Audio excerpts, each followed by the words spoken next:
د ایران تلویزیون خوږو او معززو مینوالو سلام او مینه مو منئ په دې هیله چې ټول خوږه او نازنین ملګري به راته ښه او صحتمنده وی.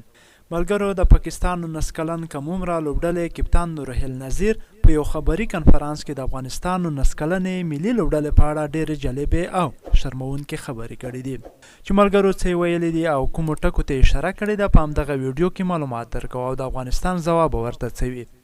نو ملګرو همدغه ویډیو در سره لایک او زموږ ګرانټي یوټیوب چینل سبسکرایب او همداشان د پاکستان کرکټ 19 کلنې لوبډلې کپتان روهیل نذیر ته خپل نظر په کمنټ کې شریک کړئ.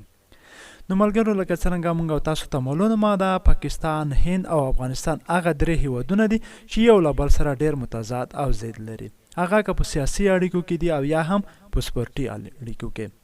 لکه تاسو ته معلومه ده هند نه غواړي پاکستان ته راشي او پاکستان نه غواړي هند ته لاړ شي. همداشان افغانستان سره کوم سیریز چې و هغه هم له دې وجې لغوه شو چې افغانستان نه غوښتل پاکستان ته لاړ شي.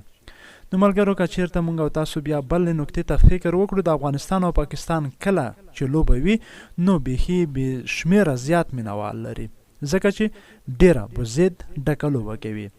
نو دا ځل بیا د افغانستان 19 کلن کم عمره لوبډله او د پاکستان 19 کلن کم عمره لوبډله د 19 کلنو کم عمره ځوانانو په نړیوال جام کې یو له بل سره د همدغې میاشتې په 1 تاریخ مخامخ کیږي چې دا لوبه به هم ډیره د ولولو او جذباتو ډکه لوبه وي چې هره لوبډله بریا ته ورسېده هغه به مخکې ځي.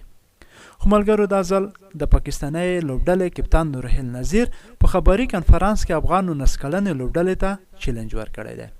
دو ویلي دي په خپلو خبرو کې چې د افغانستان 19 کلنې لوبډلې ته ما پوره چیلنج دی، دوی چې هر څومره زور ولري موږ سره دې وازموي، موږ به دغه لوبه هرومرو د افغانستان 19 کلنې کم عمره لوبډلې څخه ګټو. نو ملګرو زما په نظر موږ په هر میدان کې په پاکستان باندې برلاسی یو او ان شاء الله دغه لوبه کې به هم موږ پاکستان ته سرسخت ماتې ورکوو چې دوی به یاد ساتي لکه تیر جام کې چې موږ پاکستان مات کړی و او تلولي مو په خپل نوم کړې وه. دا ځل به ان شاء الله پاکستان موږ ماتوو او دغه بریا به خپلوو. نو ملګرو تاسو په نظر افغانستان به برلاسی وي یا پاکستان؟ خپل نظر ته کمنټ کړئ.